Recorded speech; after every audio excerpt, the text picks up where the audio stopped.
Hey y'all, welcome to Nat and Grace Revelations. This is Tarot Tia. This is going to be a reading for air signs for the week. May or may not resonate, but I do offer personal readings, and a link to the site is in the description.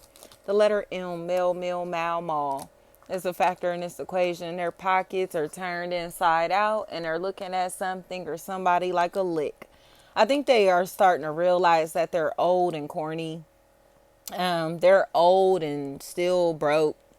They're old and still haven't accomplished anything in life that they could be proud of. And at this point, it seems like their unhappiness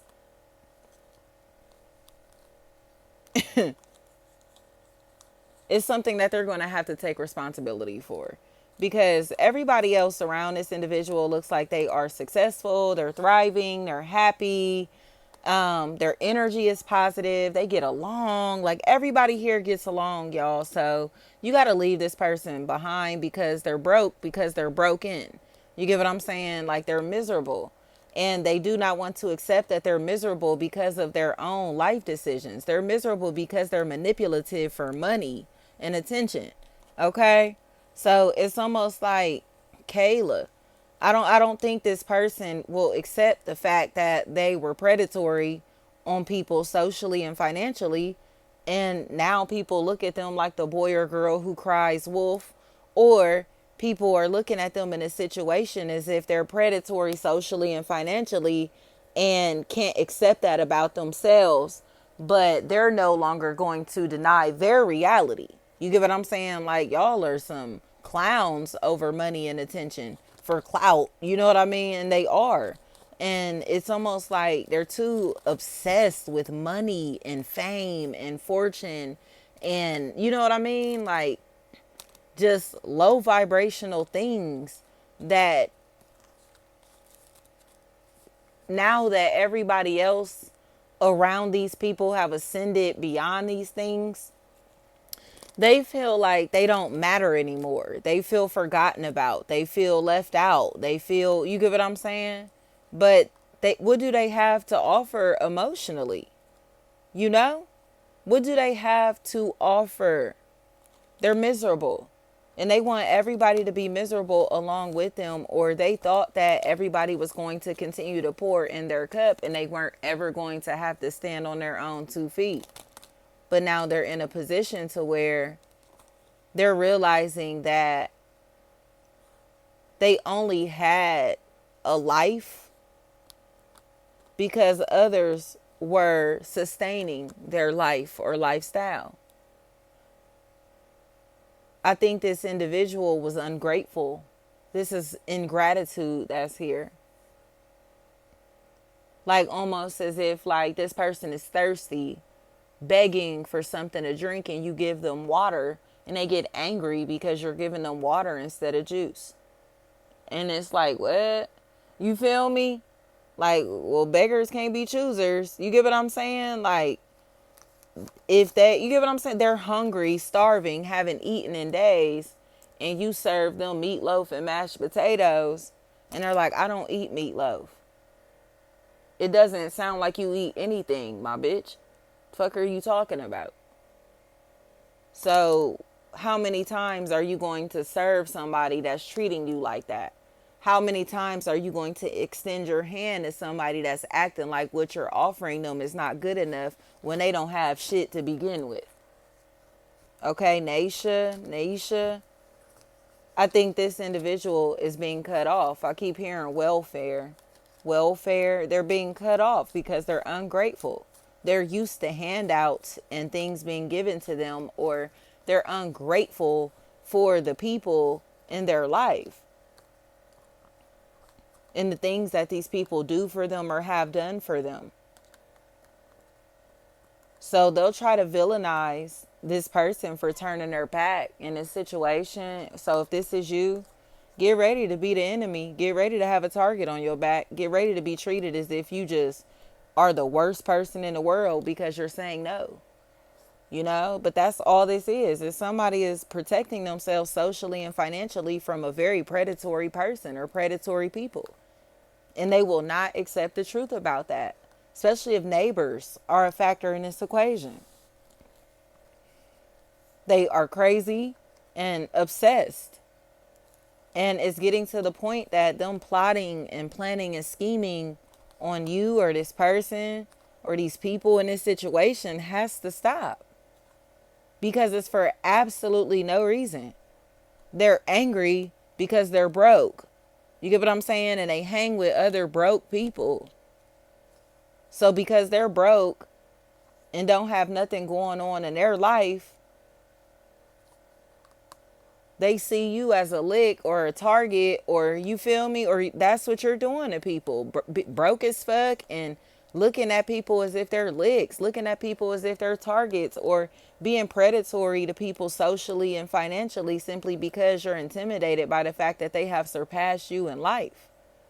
You know, that's what's happening here, air signs. These people have surpassed their peers. You know what? And you know, if this is you or somebody that you're attached to, your social circle, whatever, and they just can't accept that. Like, they're broke because of their life choices. But now that everybody is doing okay besides them, what excuses do they have? The letter P is standing out to me. They want to blame everything or everybody for their own irresponsibility.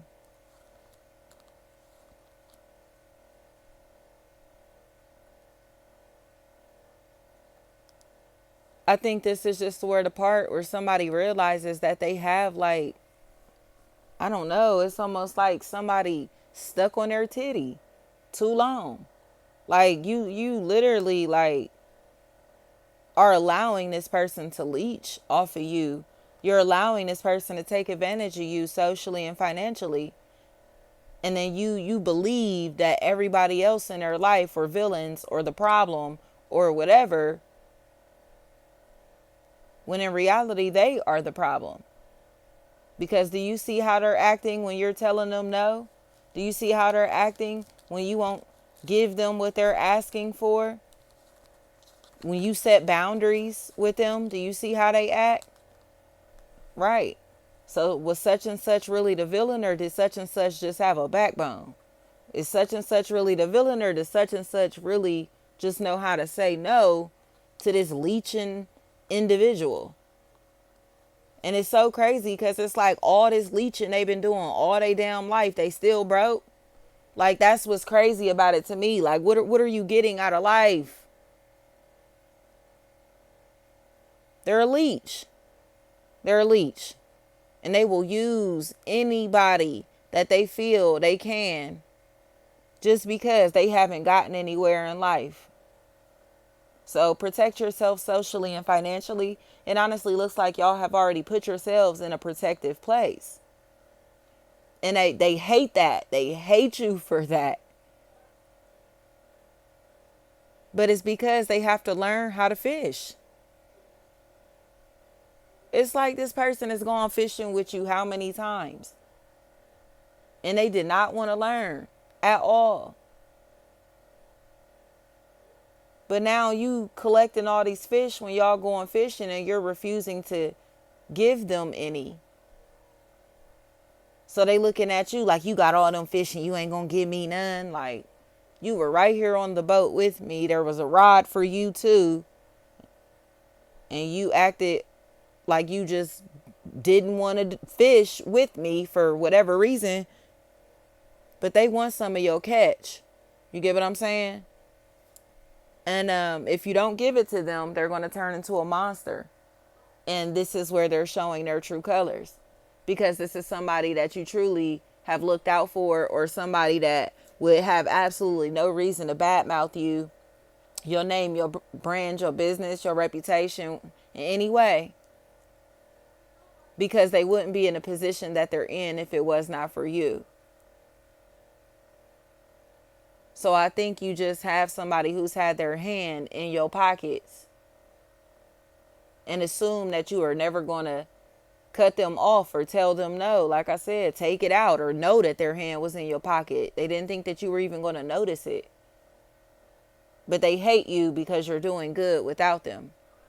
They hate you for that. especially if there's a Sagittarius energy back here. All they wanted to do was ruin your life. And it seems like it's literally because they always saw you or the people or person that you're attached to as being above them, as being elite, as being superior, as being, you get what I'm saying? Popular, as being well off, whatever this is. Goody two shoes, like perfect. And they hate that because they feel like a lame. They feel like nobody, or again, they're broke as fuck. But broke as fuck because of why? Because of their own life decisions. And I don't care if you gave this person $1,000,000 today. They still are going to make these horrible life decisions with $1,000,000. So you have to get away from them. They're mean, they're hateful, and they're willing to take whatever you have just to have it for themselves. So it's like coveting. You get what I'm saying? They're coveting who or what you have. They're coveting your life, your lifestyle, your ability to have resources, money, attention, things that they cannot afford. And it's Ford may be a factor, Naisha. Like, they're psycho and broke as fuck and angry about it. But it's like, what are you doing with your life? You know what I mean? But sitting around being broke and bitter. Thank you so much.